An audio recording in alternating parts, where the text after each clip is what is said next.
morning. It is Tuesday, the 20th of January. I'm Maeve McMahon and this is Europe Today, your daily dose of European news and analysis, live here on Euronews. Coming up today, all eyes on Davos, where EU Commission President Ursula von der Leyen will be speaking on the main stage this morning. This as transatlantic tensions over a looming trade war boil over and European industry snarls back at the, quote, ludicrous demands to hand over Greenland.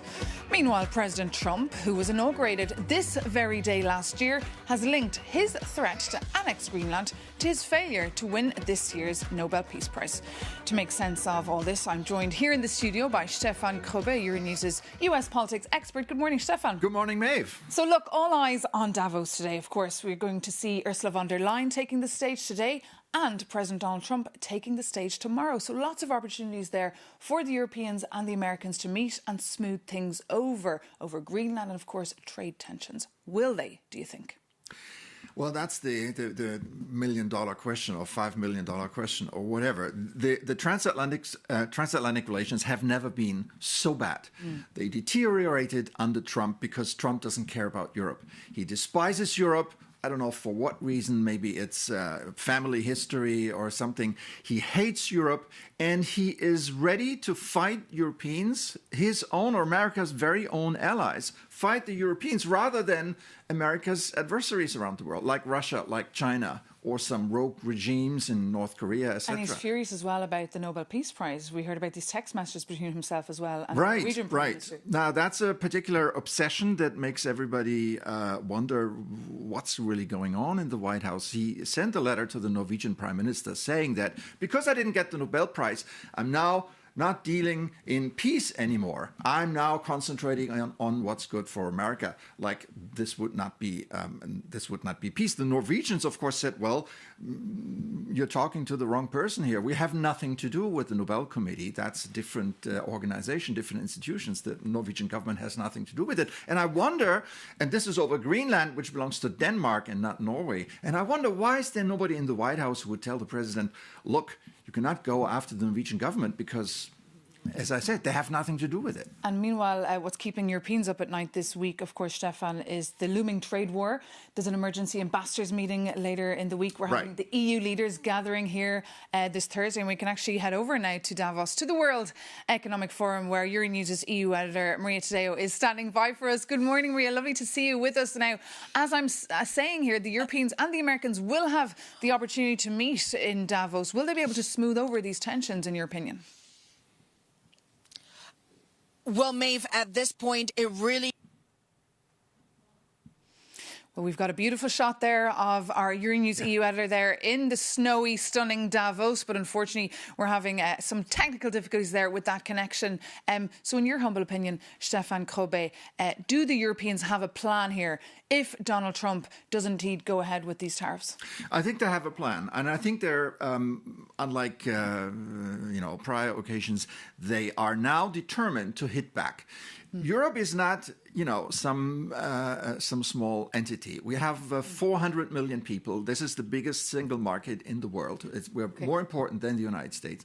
And why should Europe not hit back the same way Donald Trump hits Europe? So this, the Europeans have always tried not to do, to bring out the big nuclear option or bazooka or something. Yeah. And for now, that's on hold. I mean, that's on hold. But the Europeans are getting closer to saying, OK, let's do it. Yeah. And one lady who can actually speak to Donald Trump and perhaps have some leverage over him is the Giorgia Meloni of Italy. And as you can imagine, EU-US relations could not be more strained. And she has proposed herself to be a mediator. Our correspondent in Rome, Giorgia Meloni, has the view on that. Take a look.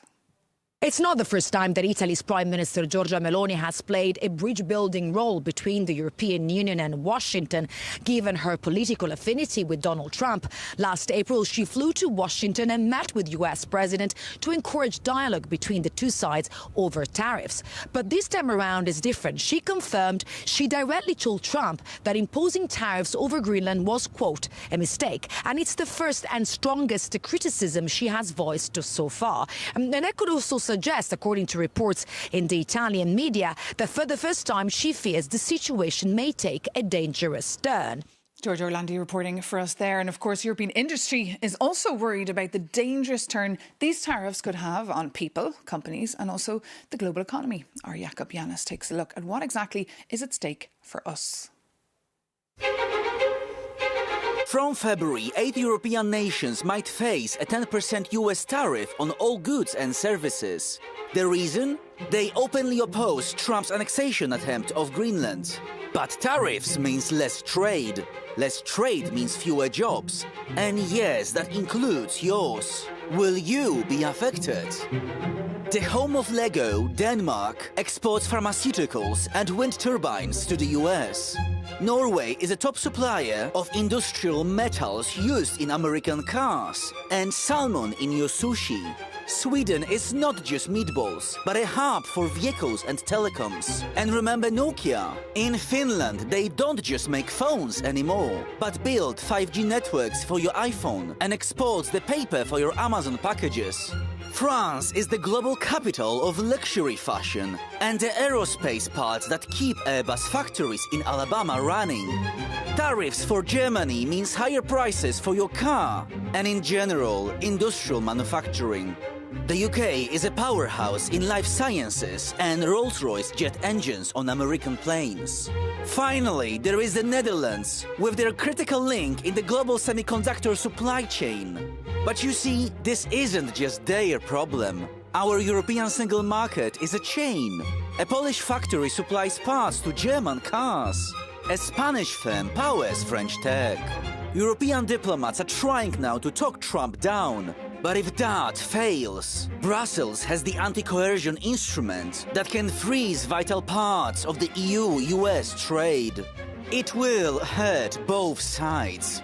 But as the Danish Prime Minister said, Europe will not be blackmailed. Finally, why not just sell the island? Last year, over 80% of Greenlanders refused to be treated like real estate. And if we sell our sovereignty today, what comes next? And that is the very question that NATO allies are fearing. What comes next? Last night, NATO members from the Nordic countries and Greenland held emergency talks with Secretary-General Mark Rutte. Our correspondent Shona Murray was there and joins us now from the NATO headquarters just outside Brussels. Shona, tell us, what is the feeling there after the latest Trump threats? Well, Maeve, as you can imagine, the gravity of the situation isn't lost on anyone. And the feeling amongst America's allies, and particularly the Nordic group, is they simply can't understand why the issue of Arctic security can't be undertaken within the existing framework of NATO. That's the whole point of NATO. So they really see this as sort of quite illogical. They can't understand it. The other thing is, if you look at the developments over the weekend in relation to tariffs, and also Trump tying the Nobel Peace Prize with his designs on Greenland, again, they say, well, this is a very difficult thing to engage with because it doesn't seem too logical. What I did hear, Maeve, though, is that from a couple of sources, they're telling me that there may be a potential off-ramp at Davos for the United States, that they had heard that maybe Donald Trump misinterpreted the reconnaissance deployment of troops to Greenland from the likes of Germany and other countries as maybe a bit of sabre rattling, and that perhaps Donald Trump could come down on the issue of tariffs. Now, that obviously doesn't mean that he's still not demanding that he take over Greenland. But what I would also say, Maeve, is emerging from that meeting between the Nordic countries, Sweden, Denmark, Norway and so on, they really are defending. They are foursquare behind Denmark and Greenland. They're saying that no matter what, they will defend those allies, and they will also defend the issue of territorial integrity. Take a listen to the Swedish Defence Minister, Pål Jonson, yesterday. Well, two things. According to any disputes between allies, they should be resolved in peaceful matters. And I think that the Washington Treaty there is crystal clear on that one. If there will be some kind of sanctions or tariffs, the EU will, of course, have to respond as well in kind. Pål Jonson there, Sweden's foreign minister, and before that, of course, our Shona Murray live for us from NATO. And as you heard earlier, the World Economic Forum is getting underway in Davos. Global leaders from Canada's Mark Carney to Germany's Friedrich Merz are set to attend in person. The Danes, though, have cancelled as a snub to Donald Trump. The president of Azerbaijan is also on the guest list and actually sat down this morning with Euronews' Jane Witherspoon on the same week that Azerbaijan begins supplying natural gas to European countries from Germany to Austria. As you join world leaders here in Davos, we are at this moment witnessing a fundamental reassessment of the existing international system. Now, you've warned about this shift before. How does your country engage with this changing world order? And what is your message to world leaders? So today, as you mentioned, international relations are entering the new era where it is not the rule of law, but the rule of strength is ruling the situation. We can see it in different parts of the world. Therefore, it once again signals that every country should base their strategy and policy on their potential, establish good relations with as many countries as possible, first in your region and second on a global scale. And that's what Azerbaijan managed to achieve. With Iran as your neighbor, I want to also mention, how is Azerbaijan engaging with the evolving crisis that we are seeing there? And what is your assessment of its impact of stability across Eurasia, also including the energy markets? Every country, including Azerbaijan, should think about stability around its borders, beyond its borders. With respect to Azerbaijan, we do not have any potential risks inside the country. All the potential risks can come from outside. Therefore, for us, stability in our neighborhood is something which we always think about, and we've been concerned about some destabilization in Iran. And for us, stability, predictability, and peace in the region is the biggest asset. We suffered from occupation, from war, from losing thousands of victims. And today, stability and security for every country is the only way to succeed. With respect to energy market, as you see today, oil price is stable. It is at the appropriate level, at least for Azerbaijan. And it demonstrates that situation in Iran, situation in Venezuela, and in other parts of the world do not seriously influence the price of oil. And this is a good sign because producers and consumers, they need to know the predictability of the situation in order to plan their future. So I hope that situation in the Southern Caucasus and around it will not deteriorate. This is what we really wish to see. And I hope that every country will contribute to regional stability and security. Where do you feel that the South Caucasus sit in terms of being an emerging force in the energy sector and moving in towards the EU as well? And with respect to Europe and European Union, our energy cooperation is growing. We already supply natural gas to 16 countries, and 10 of them are members of European Union. So by this coverage, by geographical coverage of supply of pipeline gas, Azerbaijan is #1 in the world. And for them, it's a way to strengthen their energy security.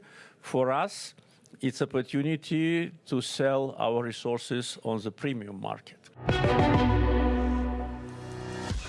And for more on the World Economic Forum in Davos, tune in tonight here on Euronews at 8 o'clock for a very special show on the World Economic Forum. We'll also be running a live blog all day, bringing you all the excerpts from the speeches taking place in the main stage at Davos, including that of the European Commission President Ursula von der Leyen. But that brings this edition of Europe Today to an end. Keep an eye as well on our social media for more, and do download our app. And we'll be back tomorrow morning. We look forward to seeing you then. Thank you, and stay with us here on Euronews.